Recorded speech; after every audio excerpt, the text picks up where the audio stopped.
Good morning. Um, Hi YouTube. Hi Facebook. How you guys doing today?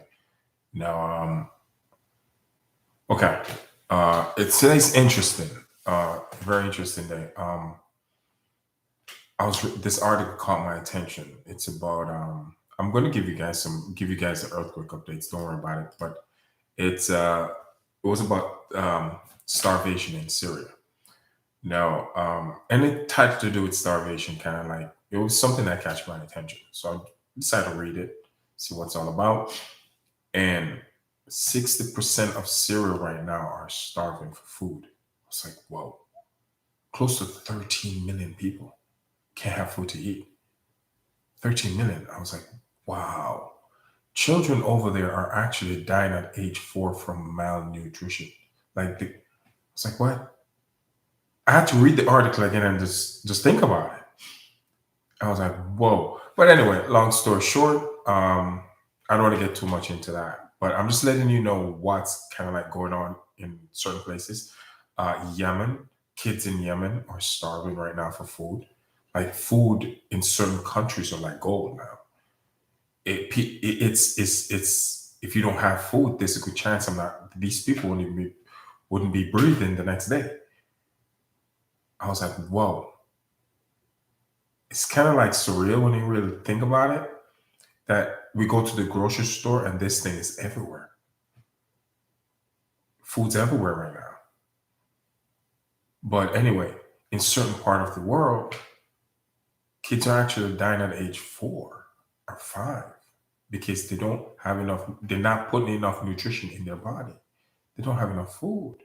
It's like, whoa, this is happening a lot in Syria, Yemen too, and a lot of people are dying. So basically, Syria, um, close to 60% of the people right now are on the brink of starvation, which is almost 13 million people right now in Syria. Wrap that, process that in your mind. Just process it in your mind a little bit. Will it happen here in the future? Absolutely. Absolutely.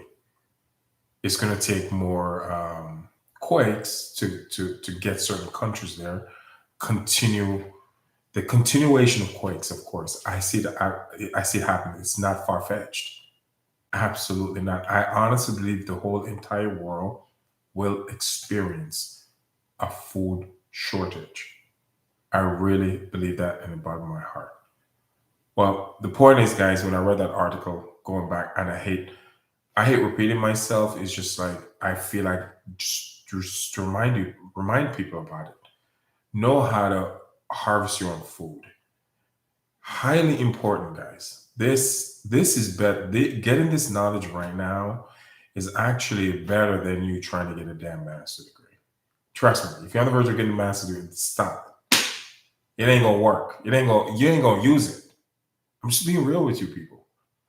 I'm letting you guys know what should be priority number one. Priority number one right now for people, how to survive. How to survive, folks. This is not fear mongering. I'm doing my research. I'm reading these articles. I'm looking at the stats. I'm looking at the numbers. I'm looking at where people are suffering from food, where people don't have food to eat. The Middle East is suffering bad right now. They don't have enough food over there. China just got hit with quakes again. Protesters just lit up a lot of factories in China. They burned them down. A lot of protest. I don't know what's going. I don't know what the earthquake triggered over there in China, but the earthquake started and people start burning stuff down. I was like, whoa, they're burning down China right now. You guys don't know this. It's not on the news. It's not going to be on the news, guys. So don't worry about it. I know that. The goal is not to make you aware of what I'm trying to tell you. I'm just keeping it real. This earthquake's popping off everywhere. Now, when they damage these factories in China, don't you think these production are going to slow down or stop? Because the factories are burning. Where do you think the food that we're eating, where do you think they're coming from? You guys need to start paying attention to these labels. Look at it. Then all of a sudden, my craziness will start making sense. If they start burning China down, and China basically provide 80% of the food that is packaged on the shelf, who do you think gonna? It's a chain reaction. Of course, China feeds the world. I don't know how the hell that happened. I was like, how is it that one country feed everybody? They're feeding everybody. All the electronics come from China. I was like, whoa, how can you? I mean, who allowed this to happen? I don't know. But anyway, it is what it is. Basically, what I'm trying to say, folks, is that I'm paying a lot of attention to China. A lot of the earthquake activities in China, I'm watching China really like a hawk. And the reason why is because I know for a fact that once China chains start getting messed up, chain meaning food supply chain, their production starts slowing down in food production, the amount of production that they sent out. Once I know that they're getting affected there, which at this point they are, factories are burning and they're having problem with quakes. And also there's sandstorm coming in China, huge sandstorms. So the method to everything I'm trying to explain to you guys is that the knowledge of actually knowing how to produce something that will actually sustain you and make sure you don't die is highly essential right now. It's actually one of the most important things you could possibly get. But I see it like that, but not a lot of people would because they don't have the foresight to know what's coming or see what's coming. But I can see it. And for what I'm seeing, it all going to be geared on survival skill. How well can you survive? Because anyway, let me run the numbers down for you guys. California is getting whooped. California is getting whooped. It's not going to be on the news. Central California is getting spanked. Northern California is getting spanked. And Southern California is getting spanked. They're getting spanked all morning. Nevada's getting whooped. Mena, Nevada, you guys are getting spanked. If you're in New Mexico, you guys just had like 3 quakes already. New Mexico, look out. North of New Mexico, Texas, look out. North of Texas, south of Oklahoma, and also south of Kansas. You guys look out because right there, that little circle that joined all of those states together is very, very active. And it's been like that for a long time. I've noticed that. I make sure I narrow my reading there very well. And I've been watching it for weeks. And what I've noticed about that area is that it will never stop. I'm sorry. There's no other way I can give it to you. So I know that now. Just have to be prepared. You just have to be aware of your surroundings. Mexico, southern Mexico. Guys are getting hit too. There's not a lot going on with Puerto Rico. Puerto Rico isn't quiet right now. Puerto Rico is really just getting very, very low tremors. And I see why. Because all the quakes is in South America. The party right now is in South America. Bolivia, I feel sorry for them. Argentina, Peru, Chile, they're getting hit hard. All the quake decide, you know what? Let's just leave Puerto Rico alone for a little bit. Let's go to South America and let's throw ourselves a huge party. And that's what's going on over there. It's not on the news, but they're getting whooped. They're getting spanked. Greece is getting spanked. New Zealand is getting whooped. If you're at northeast of New Zealand, run. And I mean run fast because you guys are getting whooped. And it's coming also from the out in the ocean. It's like maybe 60 to 70 kilometers out in the ocean is the fault line out there. And the fault line out there never stopped. Right now, the magnitudes are like 6 or 7. It's huge. So if you're in New Zealand and you're at the northeast, you guys want to pay really attention to your surrounding, also to the shorelines. If you're to the shorelines, I would suggest you want to get in as quick as possible. Get inland. Go more in the middle and go more south of New Zealand. North is where all the quakes are, and it's not going to stop.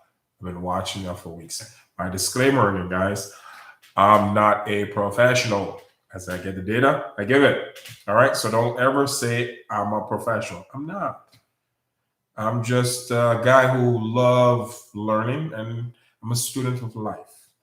And I consider this part of it. So anyway, China. The middle and the west of China, extremely active. Indonesia, guys, look out in Indonesia.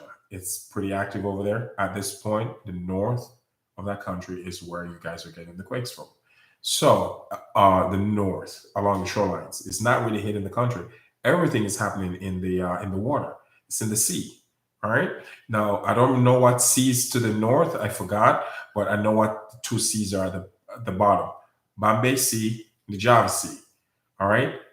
The quakes are actually in both of them. So if you're on the shorelines in Indonesia south, I suggest you move in because the quakes there do get active. All right. Fiji Islands are pretty active. Africa, in the middle of Africa, look out. All right. Close to Ethiopia, right there to the west of Ethiopia, in the middle right there is there's a lot of seismic activities going on. So I just want to keep you guys aware of that. I don't see big ones yet, but I see every now and then I will see readings popping up over there in Africa, but they're not big, but they're popping up. And I don't really look at the size sometimes. I concentrate mostly on the consistency of that movement. So if there's a consistent movement there, what that tells me um, is that the land under the plates there are moving. That's the only way feasible explanation I can actually think of. So when the plates are moving, anything is possible. All right. At 8 or 9 or 10, quake is possible. So I've been watching earthquake long enough to know this. Now, um, New Mexico, be extremely aware. OKC, you guys just got hit. I'm gonna tell you guys that. Oklahoma City just got hit. All right, let me tell you exactly where in Oklahoma got hit. Ratliff City in Oklahoma. You guys got hit, and I know you guys felt that. So I don't know if anyone from there is watching this video, but you guys keep an eye out. They normally come in the way you guys got hit. They come in twos and threes. All right. So if I was a betting man, there's maybe another one coming or maybe two more coming for Oklahoma. Now, Venezuela, guys, keep your heads up. To the south part of Venezuela, the plate actually bends into Venezuela, and right there at I would say the southwest of Venezuela, that's where it stopped. And right there is extremely active with quakes. So you guys just keep your head on tight. Alaska, as usual, is tearing up. The quakes don't stop in Alaska. I do believe Alaska will probably experience either a 7 or 8 anytime soon. Could be a 9. Alaska, look out. It's extremely active over there. Russia. Can't say this enough. The party's still in Russia and the party's still big. So be very, very careful. All right. Now, let me try to narrow down the place that you really don't want to be. As I said, I might mispronounce the word. Please forgive me. So here we go. In Russia, stay away from Severo Kura. Severo Kura. Whatever city that is. Severo Kura. That city never stopped. No, it's Severo-Kuril. However you want to pronounce that. They have their accent what they use for these places. I'm trying my best here to try to pronounce that spell. Anyway, right there, you guys are experiencing really, really big earthquakes, anywhere between 4 to 5. It's on a daily basis. You want to get away from there. That's like an island section on Russia. That's kind of like stretch out in the water. Get off of it if you can, because it's really rough. All right. Now, Greece, the middle of Greece, be extremely aware. Now, that's pretty much everything I have to say. But as I said to you before at the beginning of this recording, the article caught my attention. What's going on in Russia? Not Russia, sorry. Syria. There's a sanction that was put on Syria, which embargo, and it's starting to affect the Syrian people. As I said, I'm not trying to get too much into that. The sanction actually limited companies and countries that actually do business with Syria, meaning food distribution. So whoever used to bring food to Syria, when the sanction was put in place, they have to stop. Now, 60% of the population is starving. It's really sad because we're all human beings, regardless where you're located on this planet. We never choose to go there. It's just what happened. This is where we were brought in the world. We can't go back. So I love all human beings. That's the main reason why I'm doing this, making you guys aware. So you guys, as I said to you before, try to get your food collection going. Stock up on your food. Stock up on your grocery. Canned food is, have as much canned food as possible. You don't really need to stock up on meat, but rice is essential if you want to do that. Flour and so forth. Try to go as cheap as possible. You don't have to go expensive by spending your money here, because this is not food you're going to want to eat immediately. This is food. This is plan B food. All right, you're still going to have your regular stuff in your refrigerator and so forth in your pantry. This is the food if shit hit the fan, I got some food here type of collection of food. Because, folks, shit is going to hit the fan. It's not if right now, man. If it's out the window, I know for a fact shit is going to hit the fan. All right. God bless you guys. I can't stay too long. I got to get my day started. So, ciao, folks. Stay alert. All right. Bye. Have a great day.